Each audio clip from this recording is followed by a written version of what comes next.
नमस्ते, आपण पाहत आहात सातारा 24 तास न्यूज, सामान्य जनतेचा आवाज।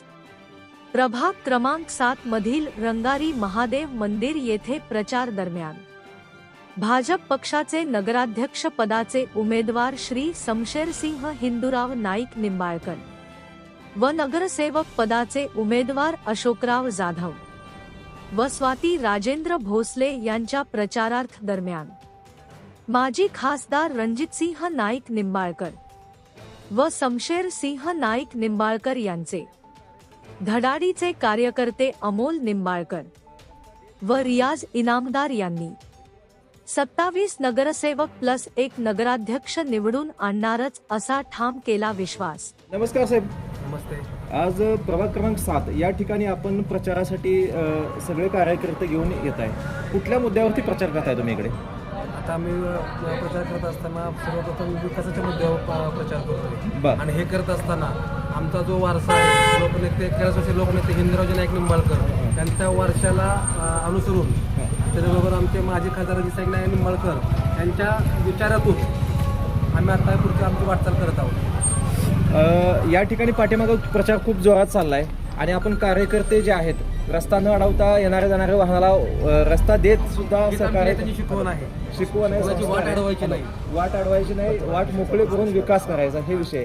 आज विकासाच्या मुद्द्यावरती तुम्ही बोलला, मला सांगा या प्रभागामध्ये प्रभाग क्रमांक जो आहे याच्यामध्ये नेमके उमेदवार कोण कोण उभे आहेत? उमेदवार आता आहेत नगराध्यक्ष पदाचे उमेदवार आहेत, सर्वप्रथम आपल्या सर्वांनी आताच आहेत। आमचे कर्तव्यदक्ष म्हणलं त्यांना सर्वसामान्यांना बरोबर घेऊन चालणार असं नेतृत्व म्हणजे शमशेरसिंह नाईक निंबाळकर, त्याचबरोबर आमचे अशोकरावजी जाधव, स्वातीताई भोसले। आणि मला एक असं ऐकवत आलंय की तुम्ही स्वतः नगरसेवक पदाच्या रेसमध्ये होता। होतो। मग तुम्ही नाराज झालाय? अजिबात नाही। माझ्या तुम्हाला दिसण्यावर याच्यावरून वाटतं असेल थोडं तरी, चेहऱ्यावरनं तसं जाणवत नाही। जाणवणारही नाही। आम्ही आमच्या नेत्याचे आदेश मानणारे कार्यकर्ते आहोत। जो त्यांचा निर्णय आमच्यासाठी अंतिम असतो। तुम्ही निष्ठावंत कार्यकर्त्यासारखं आजही दादांच्या सोबत आहात। आज त्यांच्याकडे लोकसभेची उमेदवारी नसेल रणजितसिंह नाईक निंबाळकर यांच्याकडे, तरी सुद्धा नगराध्यक्ष पद आहे, त्यासाठी त्यांचे बंधू उभे आहेत। विधानसभे आमदार सचिन कांबळे पाटील हे खूप मोठं बलस्थान आहे। आज मला सांगा, फलटणच्या विकासाचं तुमचं विजन काय नेमकं? विजन तर आता सहसा सांगायला गेलं तर हे प्रत्येकातून तुम्ही ऐकत आलेला आहात। हो, असं मी तुमच्या तोंडून मला ऐकायचं आहे की तुम्ही फलटणसाठी नेमका कुठला विकासाचा मुद्दा किंवा लोकांना कुठला संदेश देऊ इच्छिता? सर्वप्रथम जे आमचे खासदार आहेत रणजितसिंह नाईक निंबाळकर यांच्या माध्यमातून जे आता विकासाचे चालू आहे, तुम्ही मल्टरमध्ये पाहू शकताल, त्यांनी आता खेळाडूंसाठी युवा खेळाडूंसाठी एक नवीन स्टेडियमचा उभारण्याचा प्रकल्प हाती घेतलेला आहे। त्याचबरोबर शेजारी असणाऱ्या त्या ठिकाणी जिमची व्यवस्था होते, जे वृद्ध आहेत त्यांना त्या ठिकाणी बसण्यासाठी गार्डन होत आहे।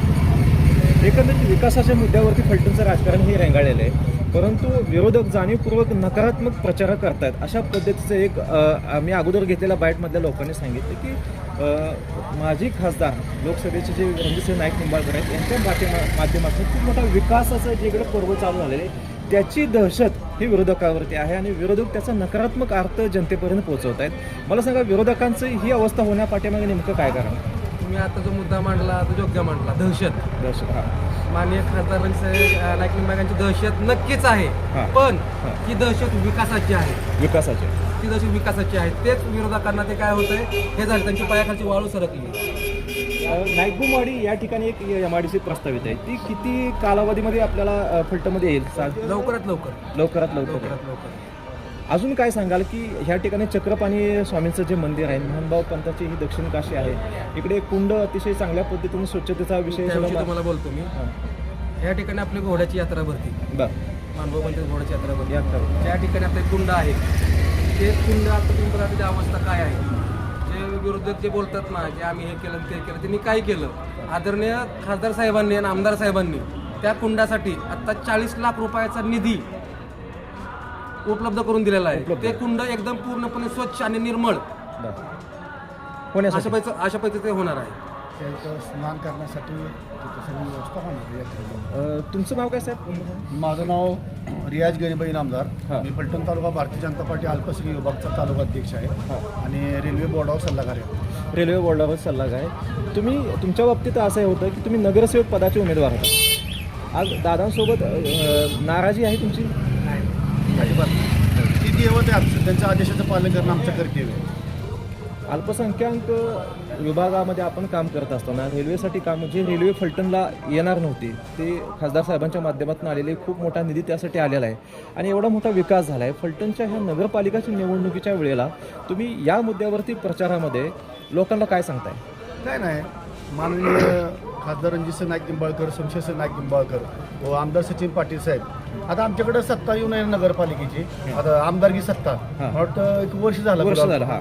एका वर्षामध्ये आता नागरिकच म्हणतात उत्तम काम केलं, बरं. बदल हवा आहे. आता बघा हा तुमचा कॅमेरा चालू जरा मागं सर, हा रस्ता बघा, हे जे रस्ता आहे ना हे गेले अनेक वर्ष हाय असा आहे. अजून नगरपालिका आमच्याकडे यायची म्हणजे आल्याच जमा आहे, पण ह्या रस्त्यासाठी आमदार फंडातून 42 लाख रुपये टाकले. अच्छा, मंजूर झालेत ते? हा, मंजूर आहे. रंगारेव महादेव मंदिर पासून ते नदीपर्यंत हा रस्ता मंजूर झाला. मंजूर झाले. आणि जनतेला माहिती आहे आता खासदार रणजित नाईक निंबाळकरने जी कामं केली आहेत, येताना रस्त्यावर कळतं, पुण्यावरनं येताना, लोणंदवरनं येताना, सातारवरनं येताना, तिथं गिरवीला जाताना, पंढरपूरला जाताना, बारामती जाताना हा विकास खासदार साहेबांनी केलेला आहे. आणि आमदार साहेबांनी फलटण शहरासाठी किती निधी आणला काय आणला ते आमच्या अहवालमध्ये आहेच. ओके. राहिला विषय विकासाचा, तर आम्ही दिलेला शब्द पाळणाऱ्या व्यक्तींवर महत्त्व आहे आमचं. रणजित नाईक निंबाळकर, शमशेर नाईक निंबाळकर, आमदार साहेबांचं. आणि महत्त्वाचा मुद्दा म्हणजे 18 पकड 12 बोलते अल्पसंख्याकांना घेऊन जाणारी व्यक्तिमत्व आहे ते काय. तुम्ही अल्पसंख्याक विभागाचे प्रमुख आहात. मला सांगा, जातीपातीचे राजकारण हे अलीकडच्या काळामध्ये निवडणुकीच्या वेळेस सोयीस्कर वापरलं जातं आणि त्यात तुम्ही ज्या भाजप पक्षामध्ये आहेत त्याच्या पाठीमागं RSS संघटना, ह्या संघटनेवरती सुद्धा वेगवेगळे आरोप होतात. तुम्ही गेली किती वर्ष ह्या संघटनेत आहात आणि दादांसोबत किती वर्ष आहे तुम्ही? आम्ही स्वर्गीय लोकनेते हिंदराव नाईक निंबाळकर, शमशेर नाईक निंबाळकर, रणजित नाईक निंबाळकर बरोबर 35 वर्ष मी काम करतो. 35 वर्ष झालं काम. 35 वर्षामध्ये मला जातपेची काही विशेष नाही. तुमच्या वैयक्तिक जीवनामध्ये ज्यावेळेस तुम्ही तुमच्या समाजातल्या लोकांमध्ये बसता, अशा पद्धतीचे तुम्हाला बुद्धिभेद करण्याचे प्रयत्न कधी झालेत का? की बाबा तुम्ही अल्पसंख्याक असूनही एक RSS सारखी किंवा हिंदुत्ववादी संघटना, भाजप जो पक्ष आहे आज देशातील म्हणजे जगातील सर्वात मोठा एक पार्टी, राजकीय पार्टी म्हणून जी गणली जाते, त्याच्यामध्ये तुम्ही काम करता आणि चांगल्या एखाद्या पदावरती आहात, रेल्वे बोर्डावरती पण आहेत तुम्ही आणि इकडे अल्पसंख्याक पद आहे तुमच्याकडे. मग अशा पद्धतीचा बुद्धिभेद करण्याचे प्रयत्न जर कधी झाले असतील तर त्यांना तुम्ही काय उत्तर देता? कसं आहे माहिती आहे का, आमचे जे नेते आहेत स्वर्गीय लोकनेते हिंदराव नाईक निंबाळकर, शमशेर नाईक निंबाळकर, माढा मतदारसंघाचे पाण्याचा खासदार रणजित नाईक निंबाळकर व आमदार सचिन पाटील साहेब यांच्या विचारामध्ये शिवछत्रपती शिवाजी महाराजांचे विचार आहेत. ती नेहमी 18 पकड 12 बोलूला घेऊन जाणारी व्यक्ती होतो. त्यांच्याकडं सर्व समाजाचे कार्यकर्ते आहेत, त्यामुळे तिथं हा विषयच नाही आहे. जाती, धर्म, पंथ ह्याचा भेदभाव कधीही या गटामध्ये होणार नाही, आमच्या पूर्ण पक्षात होणार नाही, कार्यकर्त्यामध्ये होणार नाही. आज फलटण नगरपालिकेची निवडणूक चालू असताना विरोधकांच्या मार्फत आपल्यावरती काही गोष्टी ज्या आहेत की फक्त आणि फक्त राजकारण करणं यासाठी जाणीवपूर्वक हेतू परस्पर काही मुद्दे उपस्थित केले जातात आणि त्या विकासाच्या मुद्द्यावरनं फलटणच्या जनतेचं लक्ष हटवायचा एक प्रयत्न असू शकतो का? दुसरा प्रश्न माझा असा आहे की फलटण येणाऱ्या ह्या निवडणुकीत फलटणकरांच्या विकासासाठी जो आपण सगळीकडे प्रचार करताय, विकासाच्या मुद्द्यावरती आपण जे हे प्रचार करताय त्याच्यामध्ये अजून कुठले मुद्दे तुम्ही ॲड कराल?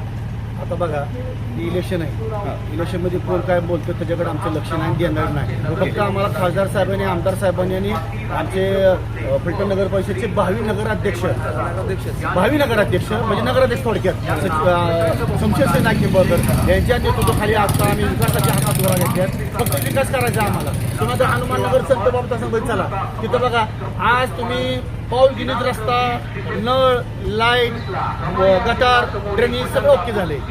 आमच्याकडं सत्ता येणार आहे, नगरपालिकेत आम्ही विकास करणार एवढं सांगतो मी. आणि आमची कमळ खूण आहे, आम्ही घड्याळ खूण आहे. फक्त एवढंच पत्रकार बंधू तुमच्या माध्यमातून सांगू शकतो मी, येणार नगरपालिकेला नगराध्यक्ष शमशेर नाईक निंबाळकर व आमचे सगळे 27 नगरसेवक कमळ घड्याला मतदान करून भरघोस मतदान निवडून द्या. आम्हाला संधी काम करण्याची संधी एवढं बोलतो आणि जय हिंद, जय महाराष्ट्र.